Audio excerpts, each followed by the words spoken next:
오늘 아침을 여는 말씀은 시편 49편 6절에서 12절까지입니다.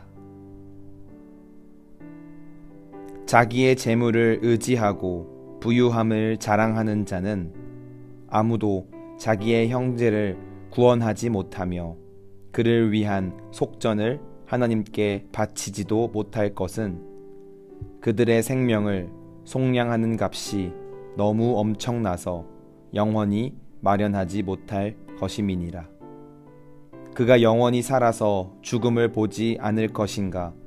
그러나 그는 지혜 있는 자도 죽고 어리석고 무지한 자도 함께 망하며 그들의 재물은 남에게 남겨두고 떠나는 것을 보게 되리로다. 그러나 그들의 속 생각에 그들의 집은 영원히 있고 그들의 거처는 대대에 이르리라 하여 그들의 토지를 자기 이름으로 부르도다. 사람은 존귀하나 장구하지 못하며 멸망하는 짐승 같도다. 시편 49편 말씀은 인간이 쌓아 올린 것들에 대한 한계에 대하여 이야기합니다.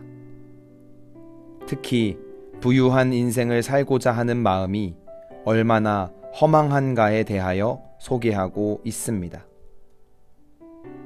먼저 시편 기자는 세대나 지위, 형편과 상황을 막론하고 하나님의 말씀을 귀담아 들어야 함을 이야기합니다.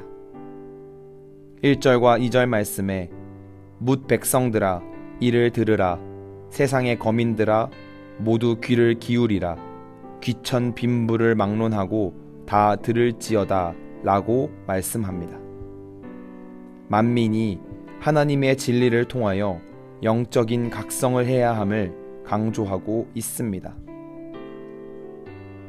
모든 사람에게 영적 각성을 촉구한 내용에 이어서 본격적으로 재물이 가지고 있는 한계에 대하여 설명합니다.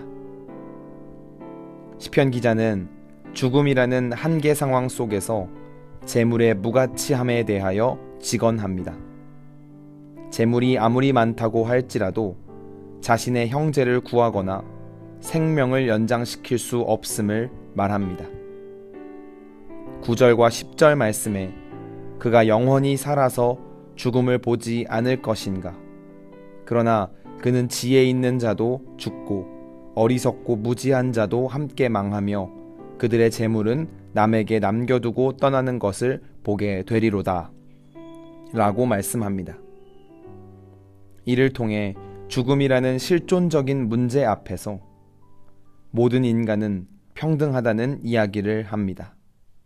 그러나 악인들은 재물이 영원할 것이라 생각하고 그것이 전부인 것처럼 행동합니다. 그러나 시편의 기자는 죽음 앞에 무력한 인간은 재물에 소망을 두지 말고 오직 하나님께 마음을 두어야 함을 이야기합니다. 오늘 말씀을 통해 중요한 사실을 깨달아야 하겠습니다. 먼저는 인간의 힘으로 쌓아 올린 것들이 얼마나 허무한 것인지를 깨달아야 하겠습니다. 때때로 우리는 소유물의 많고 적음을 기준으로 인생의 성공 여부를 평가할 때가 많습니다. 또한 그 기준으로 넘을 수 없는 선을 만들고 구분 지으며 차별하는 모습도 보입니다. 그러나 오늘 말씀에서 강조하듯 그 모든 것은 죽음 앞에서는 아무런 가치가 없게 됩니다. 죽음은 곧 하나님의 심판 앞에 서는 것을 의미합니다. 즉 하나님의 심판 앞에서 그러한 기준들은 아무런 힘을 발휘하지 못합니다. 하나님의 관심은 세상적인 관점에서 얼마나 만족스러운 위치에 도달했느냐, 얼마나 성공했느냐에 있지 않고 오직 하나님의 진리의 말씀 안에서 얼마나 승리하며 살아왔는지를 보십니다. 세상의 유혹에 휘둘리지 않고 얼마나 하나님을 의지했는가를 중요하게 생각하십니다. 우리는 하나님의 기준에 맞춰 인생을 경영해 나가야 하겠습니다. 성도는 사는 동안 죽음 앞에서 무력하게 되는 가치를 쫓기보다 죽음조차 깎아내릴 수 없는 가치를 쫓아 살아야 하겠습니다. 세상에 사는 동안 보잘것없는 삶을 사는 것 같더라도 우리에게 주어진 자리에서 하나님의 시선이 향한 그곳을 존귀하게 만들어 나가는 삶을 살아야 하겠습니다. 오늘 하루를 살아가시면서 세상의 성공을 위해 애쓰기보다 세상을 이기며 승리해 나가시는 귀한 성도님들이 되시기 바랍니다.